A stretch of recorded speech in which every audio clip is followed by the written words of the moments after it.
Prime Minister of the United Kingdom. The Prime Minister of the United Kingdom is the head of Her Majesty's government in the United Kingdom. The Prime Minister and ministers, most of whom are government department heads, are collectively accountable for their policies and actions to the monarch, to Parliament, to their political party, and ultimately to the electorate. The office is one of the great offices of state. Theresa May, leader of the Conservative Party, was appointed by the Queen on 9 June 2017. The office is not established by any constitution or law, but exists only by long-established convention, which stipulates that the monarch must appoint as Prime Minister the person most likely to command the confidence of the House of Commons. This individual is typically the leader of the political party, a coalition of parties that holds the largest number of seats in that chamber. The position of Prime Minister was not created, it evolved slowly and erratically over 300 years due to numerous acts of Parliament, political developments, and accidents of history. The office is therefore best understood from a historical perspective. The origins of the position are found in constitutional changes that occurred during the revolutionary settlement and the resulting shift of political power from the sovereign to Parliament. Although the sovereign was not stripped of the ancient prerogative powers and legally remained the head of government, politically it gradually became necessary for him or her to govern through a prime minister who could command a majority in Parliament. By the 1830s, the Westminster system of government had emerged. The Prime Minister had become primus inter pares, the first among equals in the cabinet, and the head of government in the United Kingdom. The political position of Prime Minister was enhanced by the development of modern political parties, the introduction of mass communication and photography. By the start of the 20th century, the modern premiership had emerged. The office had become the preeminent position in the constitutional hierarchy vis-à-vis the sovereign, parliament and cabinet. Prior to 1902, the Prime Minister sometimes came from the House of Lords, provided that his government could form a majority in the Commons. However, as the power of the aristocracy waned during the 19th century, the convention developed that the Prime Minister should always sit in the lower house. As leader of the House of Commons, the Prime Minister's authority was further enhanced by the Parliament Act of 1911, which marginalized the influence of the House of Lords in the law-making process.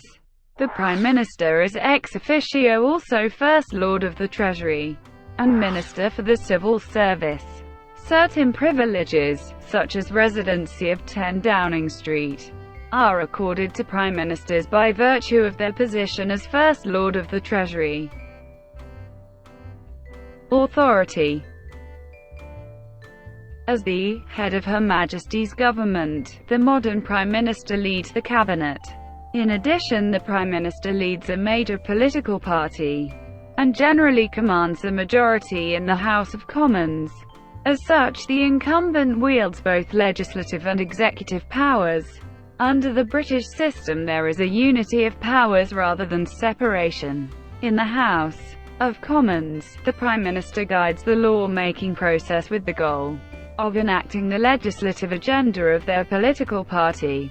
In an executive capacity, the Prime Minister appoints all other cabinet members and ministers, and coordinates the policies and activities of all government departments, and the staff of the civil service.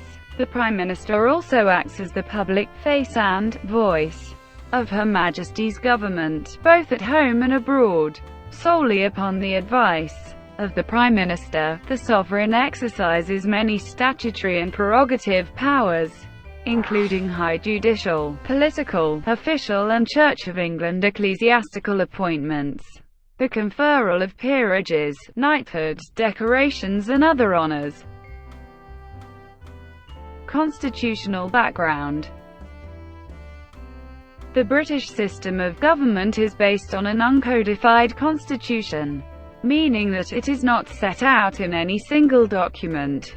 The British Constitution consists of many documents and, most importantly for the evolution of the office of Prime Minister, it is based on customs known as constitutional conventions that became accepted practice.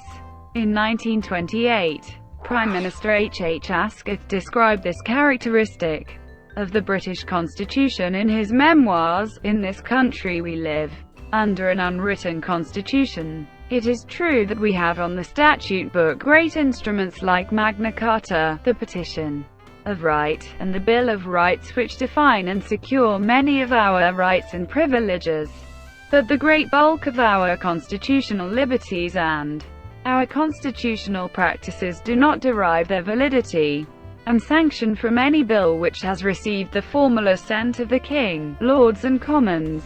They rest on usage, custom, convention, often of slow growth in their early stages, not always uniform, but which in the course of time received universal observance and respect. The relationships between the Prime Minister and the Sovereign, Parliament, and Cabinet are defined largely by these unwritten conventions of the Constitution.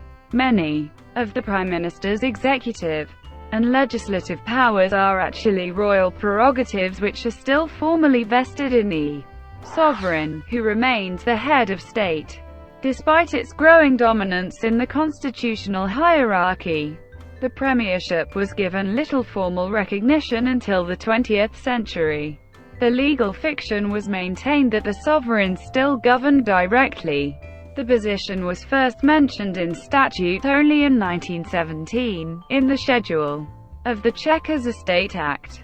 Increasingly during the 20th century, the office and role of Prime Minister featured in statute law and official documents. However, the Prime Minister's powers and relationships with other institutions still largely continue to derive from ancient royal prerogatives and historic and modern constitutional conventions. Prime Ministers continue to hold the position of First Lord of the Treasury and, since November 1968, that of Minister for the Civil Service, the latter giving them authority over the civil service. Under this arrangement, Britain might appear to have two executives, the Prime Minister and the Sovereign. The concept of the Crown resolves this paradox. The Crown symbolizes the state's authority to govern, to make laws and execute them, impose taxes and collect them, declare war and make peace. Before the Glorious Revolution of 1688, the sovereign exclusively wielded the powers of the Crown. Afterwards, Parliament gradually forced monarchs to assume a neutral political position.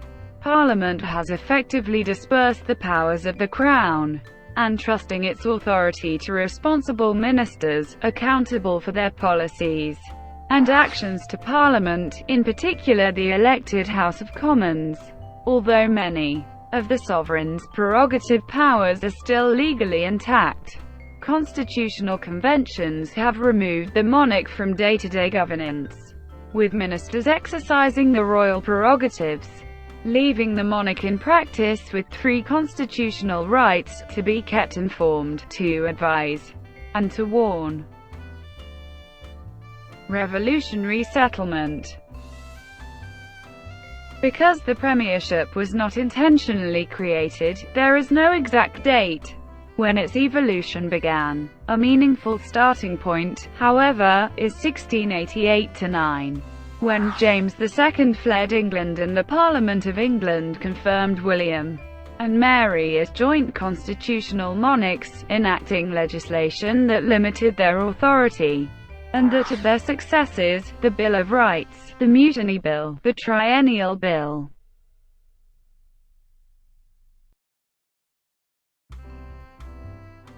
the Treason Act and the Act of Settlement, known collectively as the Revolutionary Settlement. These acts transformed the Constitution, shifting the balance of power from the sovereign to Parliament. They also provided the basis for the evolution of the office of Prime Minister, which did not exist at the time.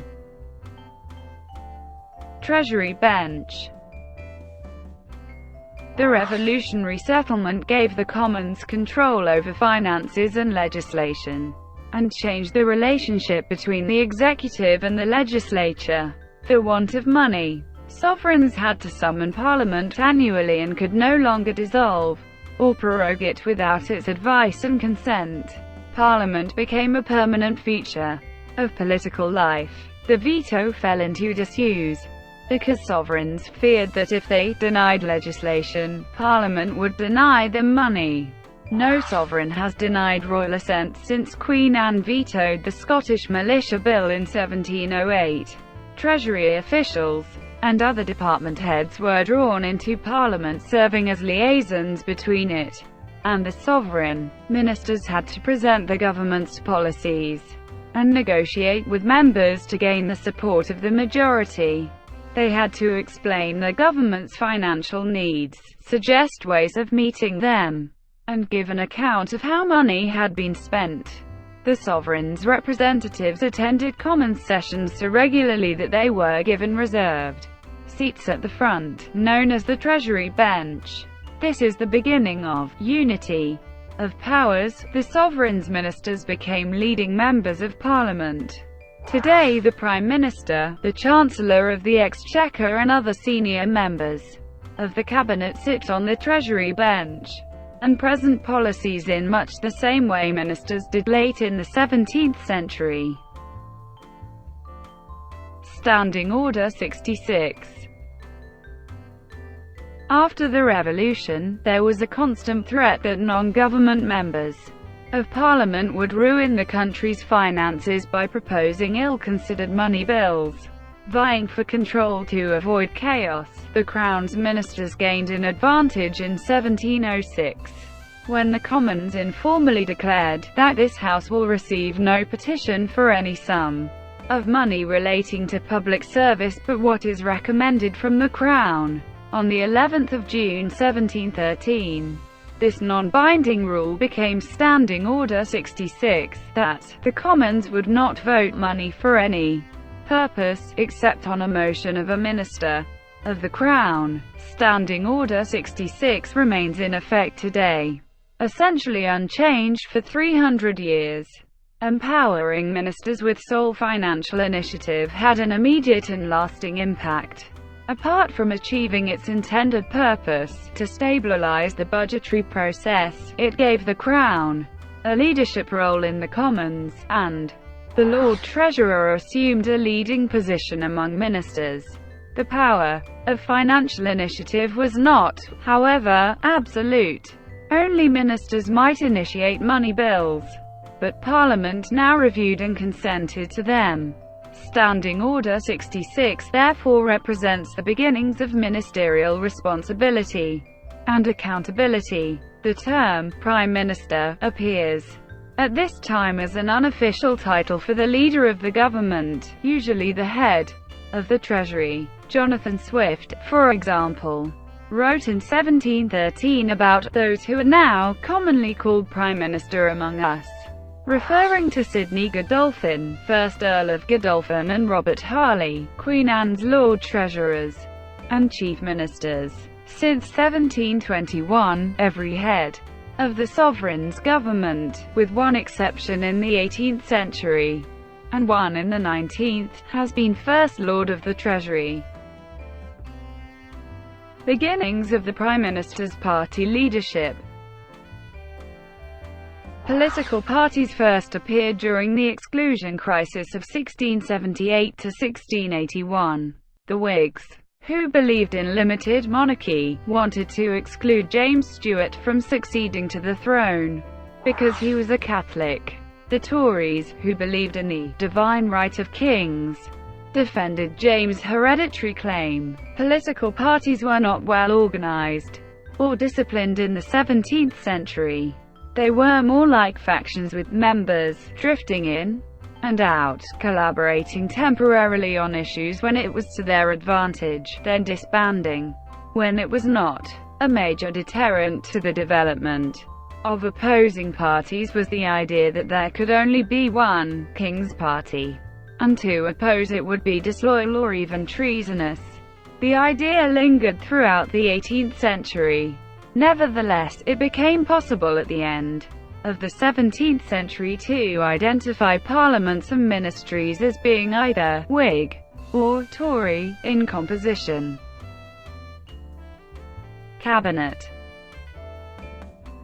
The modern Prime Minister is also the leader of the Cabinet, a convention of the Constitution.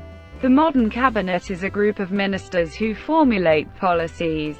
As the political heads of government departments, cabinet ministers ensure that policies are carried out by permanent civil servants. Although the modern Prime Minister selects ministers, appointment still rests with the sovereign, with the Prime Minister as its leader. The cabinet forms the executive branch of government. The term cabinet first appears after the revolutionary settlement to describe those ministers who conferred privately with the sovereign. The growth of the cabinet met with widespread complaint and opposition, because its meetings were often held in secret, and it excluded the ancient Privy Council from the sovereign's circle of advisers, reducing it to an honorary body. The early cabinet, like that of today, included the treasurer and other department heads who sat on the Treasury bench. However, it might also include individuals who were not members of Parliament, such as household officers and members of the royal family. The exclusion of non-members of Parliament from the cabinet was essential to the development of ministerial accountability and responsibility. Both William and Anne appointed and dismissed cabinet members, attended meetings, made decisions, and followed up on actions. Relieving the sovereign of these responsibilities and gaining control over the cabinet's composition was an essential part of evolution of the premiership. This process began after the Hanoverian succession. Although George I attended cabinet meetings at first, after 1717 he withdrew, because he did not speak fluent English and was bored with the discussions. George II occasionally presided at cabinet meetings, but his grandson, George III, is known to have attended only two during his 60-year reign. Thus, the convention that sovereigns do not attend cabinet meetings was established primarily through royal indifference to the everyday tasks of governance.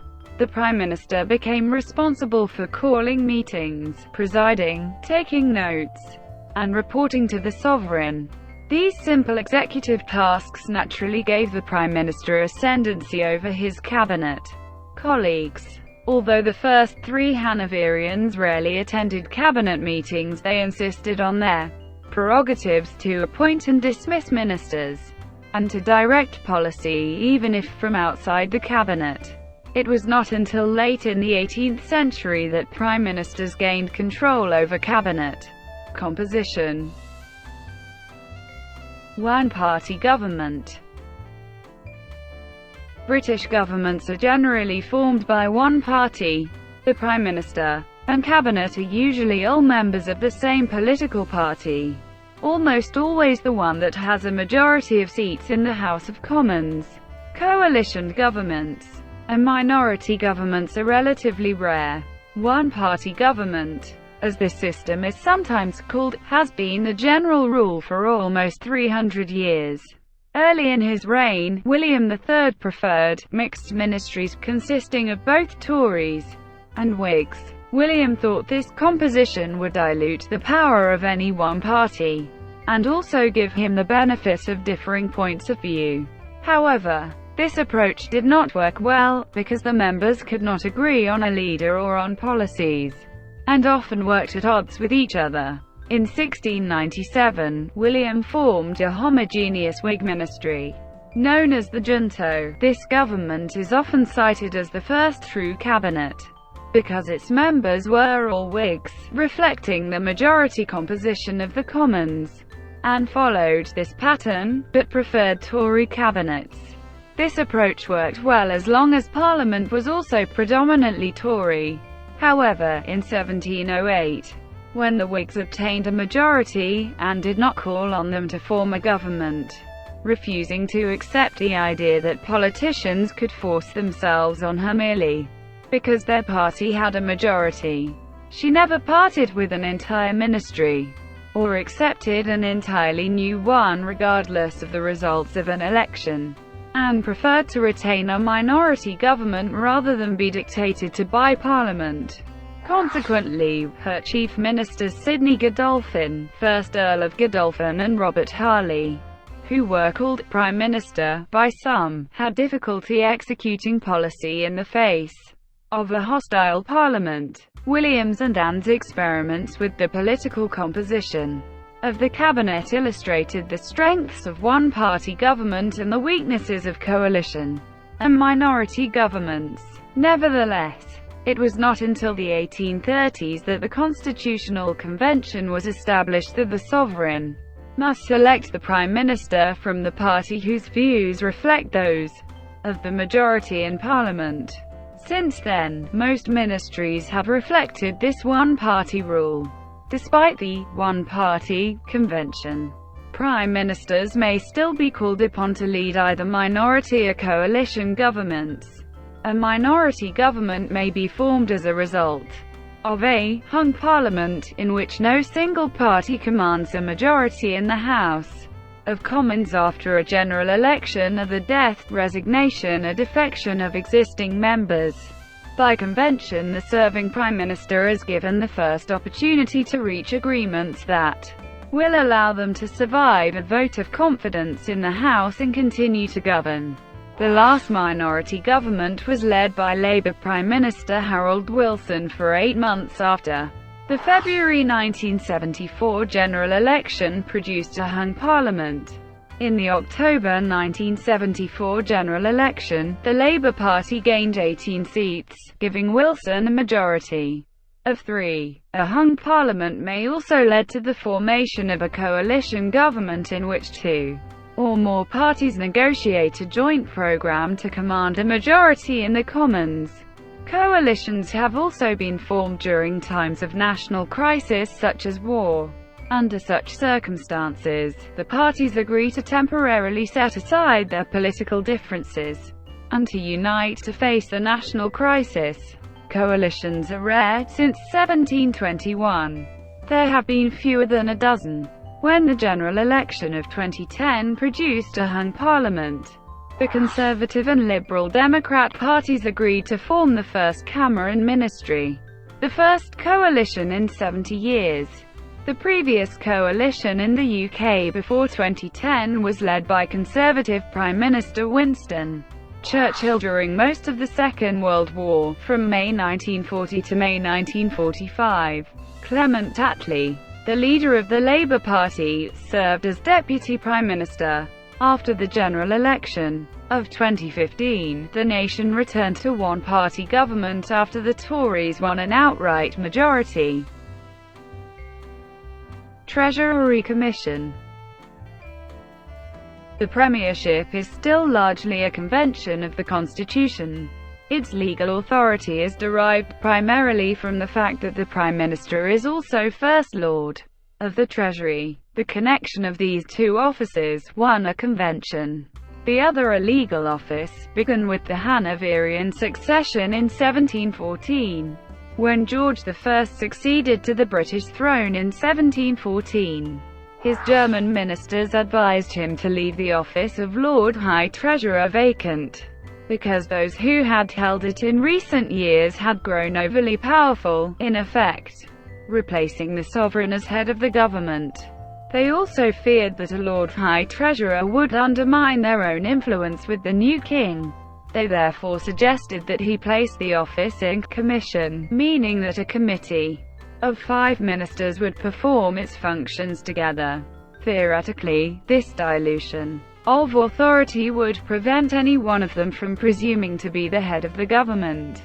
The king agreed and created the Treasury Commission, consisting of the First Lord of the Treasury, the Second Lord, and 3 junior lords. No one has been appointed Lord High Treasurer since 1714. It has remained in commission for 300 years. The Treasury Commission ceased to meet late in the 18th century, but has survived, albeit with very different functions. The First Lord of the Treasury is now the Prime Minister. The second Lord is the Chancellor of the Exchequer, and the junior Lords are government whips maintaining party discipline in the House of Commons. They no longer have any duties related to the Treasury, though. When subordinate legislation requires the consent of the Treasury, it is still two of the junior Lords who sign on its behalf. First, Prime Minister. Since the office evolved rather than being instantly created, it may not be totally clear-cut who was the first Prime Minister. However, this appellation is traditionally given to Sir Robert Walpole, who became First Lord of the Treasury in 1721, studio of Jean-Baptiste Van Lu, 1740. Walpole is considered to have been Britain's first Prime Minister. In 1720, the South Sea Company, created to trade in cotton, agricultural goods and slaves, collapsed, causing the financial ruin of thousands of investors and heavy losses for many others, including members of the royal family. King George I called on Robert Walpole, well known for his political and financial acumen, to handle the emergency. With considerable skill and some luck, Walpole acted quickly to restore public credit and confidence, and led the country out of the crisis. A year later, the king appointed him First Lord of the Treasury, Chancellor of the Exchequer, and Leader of the House of Commons, making him the most powerful minister in the government. Ruthless, crude, and hard-working, he had a sagacious business sense and was a superb manager of men. At the head of affairs for the next 2 decades, Walpole stabilized the nation's finances, kept it at peace, made it prosperous, and secured the Hanoverian succession. Walpole demonstrated for the first time how a chief minister, a prime minister, could be the actual head of the government under the new constitutional framework.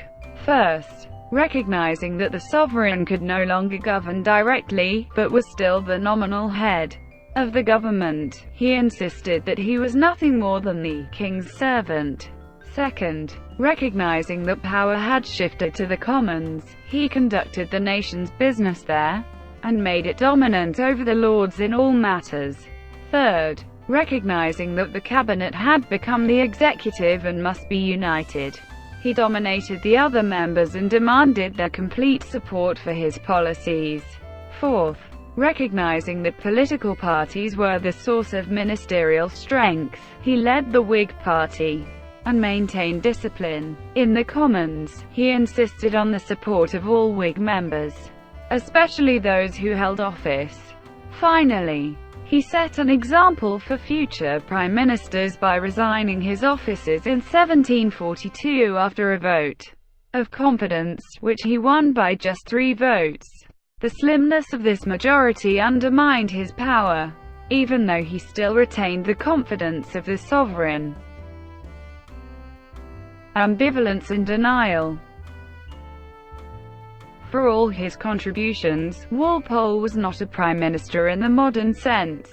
The king, not Parliament, chose him, and the king, not Walpole, chose the cabinet.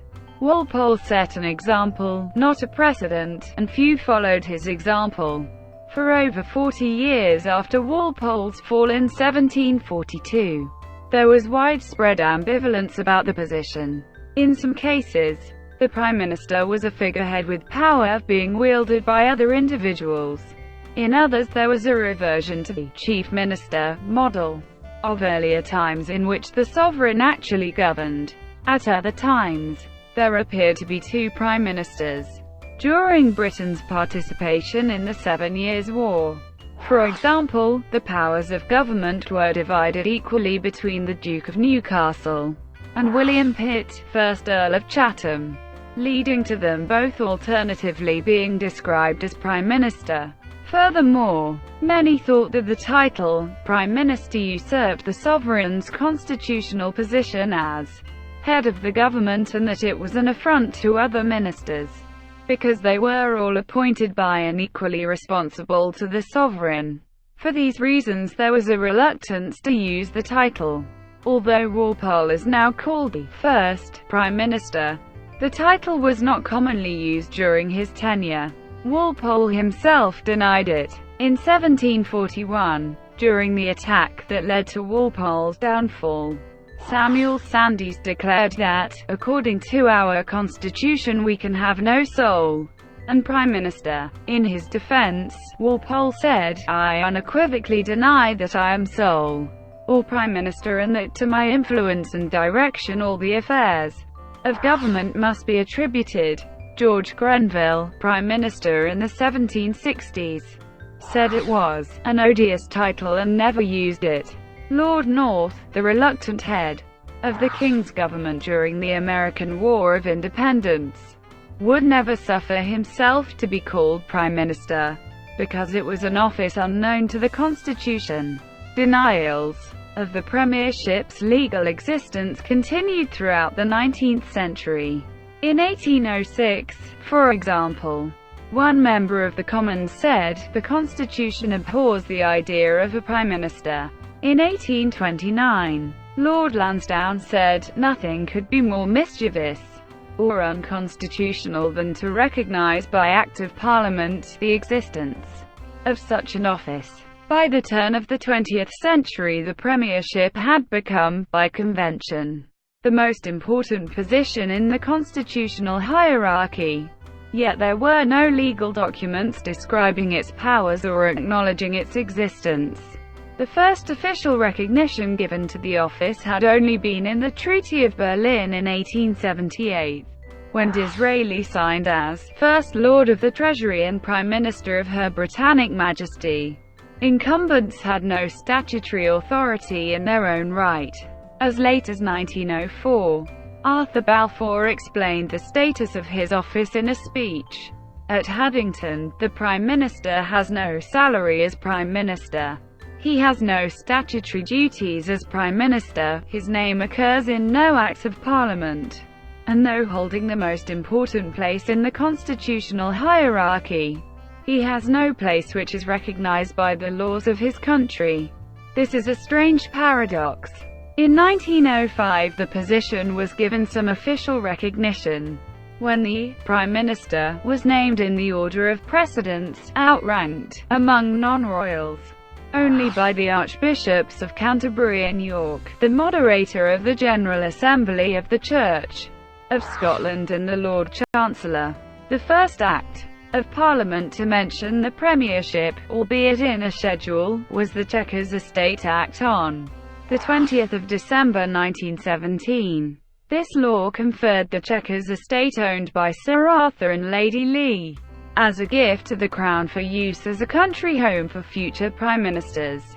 Unequivocal legal recognition was given in the Ministers of the Crown Act 1937, which made provision for payment of a salary to the person who is both the First Lord of the Treasury and Prime Minister, explicitly recognizing 200 years of ambivalence.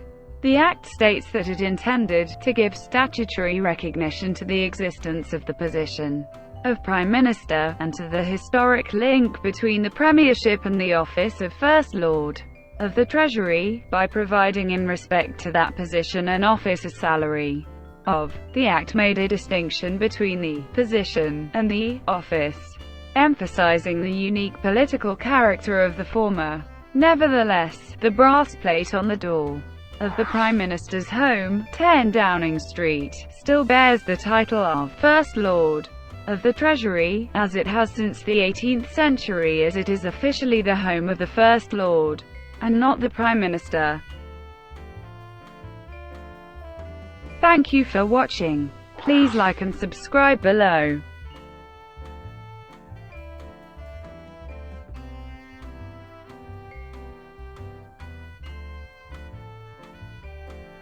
Please like and subscribe below.